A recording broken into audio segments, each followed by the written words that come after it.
दादी, अगर हम नाग भारतीयों के दुश्मन हैं, तो भारत में नाग पंचमी के दिन नागों की पूजा क्यों की जाती है?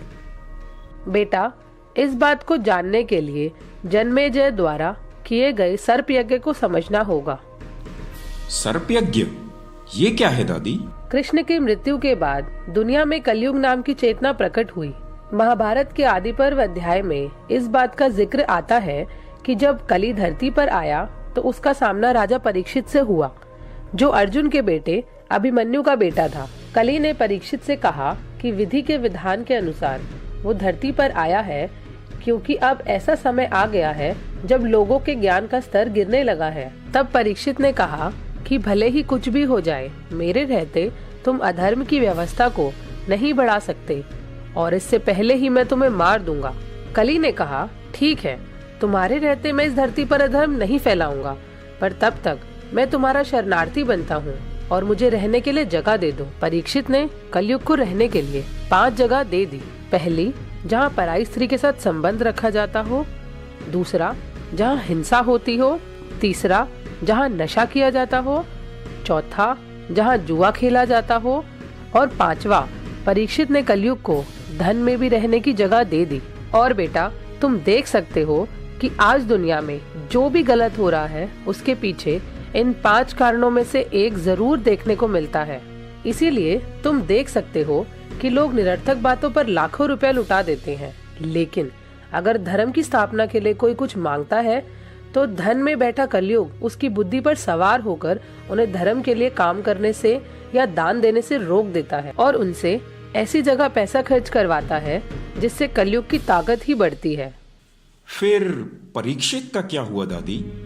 बेटा, जब परीक्षित ने कलयुग को धन में रहने की जगह दी तो परीक्षित के पास धन होने की वजह से कलयुग उसी के सर पर सवार हो गया। एक दिन जंगल में घूमते हुए राजा परीक्षित को प्यास लगाई तो वह एक साधु की कुटिया में पानी मांगने चला गया। साधु उस समय ध्यान में बैठा था। परीक्षित के कई बार पानी मांगने पर भी साधु का ध्यान उन पर नहीं गया। कलयुग का प्रभाव होने से परीक्षित ने एक मरा हुआ सांप साधु के गले में डाल दिया और वहाँ से चला गया। यह पता चलने पर साधु के बेटे ने परीक्षित को श्राप देकर कहा कि उसकी मौत 7 दिन के अंदर हो जाएगी और उसको मारने वाला कोई नाग जाति का मनुष्य ही होगा। उसके बाद क्या हुआ दादी? बेटा, उसके बाद तक्षक वंश का मुखिया परीक्षित को मारने निकल पड़ा। तब रास्ते में उसे धन्वंतरी ऋषि मिले तो तक्षक ने उसे पूछा कि आप कहाँ जा रहे हो? ऋषि ने कहा कि मैं परीक्षित को श्राप से बचाने जा रहा हूँ। तक्षक ने ऋषि से पूछा कि आप उसे कैसे बचाएंगे? तब ऋषि ने बताया कि जहाँ तक वो देख सकते हैं वहाँ तक किसी विष के प्रभाव को खत्म कर सकते हैं। तक्षक ने धन्वंतरी ऋषि की परीक्षा लेने के लिए एक पेड़ में जहर डाल दिया, जिसे देखते ही देखते पेड़ पूरा सूख गया और ऋषि को उस पेड़ को दोबारा हरा करने की चुनौती दी। जिसके बाद ऋषि ने उस पेड़ को जड़ी बूटी से फिर से हरा कर दिया और उसकी इस विद्या को देखकर तक्षक डर गया। और तब हमें यह पता चला कि भारतीय लोग इतने बुद्धिमान हैं कि उनसे सीधे लड़ना मुश्किल है और उनसे सिर्फ छल से ही लड़ाई करनी पड़ेगी। इसके बाद तक्षक फूलों की टोकरी में छुपकर राजा के महल में घुस गया, फिर छल से ही परीक्षित की भी हत्या कर दी।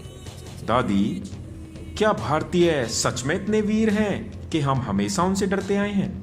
हाँ बेटा, जब राजा परीक्षित की हत्या की खबर उसके बेटे जन्मेजय को लगी तो उसने पूरी नाग जाति को खत्म करने की प्रतिज्ञा ली और सर्प यज्ञ शुरू कर दिया, जिसमें उसने नाग जाति के लोगों को ढूंढ ढूंढ कर मारना शुरू कर दिया। इस घटना से डरकर आस्तिक ऋषि, जिनकी मां नागवंशी थी, जन्मेजय के पास सर्प यज्ञ खत्म करने की विनती लेकर गई।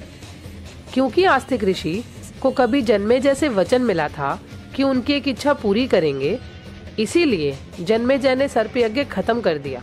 और जिस दिन सर्प यज्ञ खत्म हुआ उस दिन श्रावण महीने के शुक्ल पक्ष की पंचमी थी। इस तिथि को भारतवंशियों ने नागवंशियों को दूध पिलाकर संधि कर ली, जिसके बाद नाग पंचमी की शुरुआत हुई। और उसमें पढ़े जाने वाले मंत्र का मतलब भी इस प्रकार है: नाग हमारे प्रिय हो गए हैं और हम अब बिना किसी लड़ाई झगड़े के शांति से रहेंगे।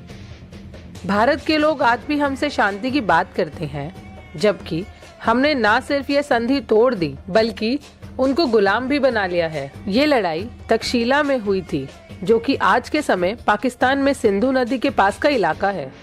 फिर हम भारत को छोड़कर पश्चिम की तरफ आ गए।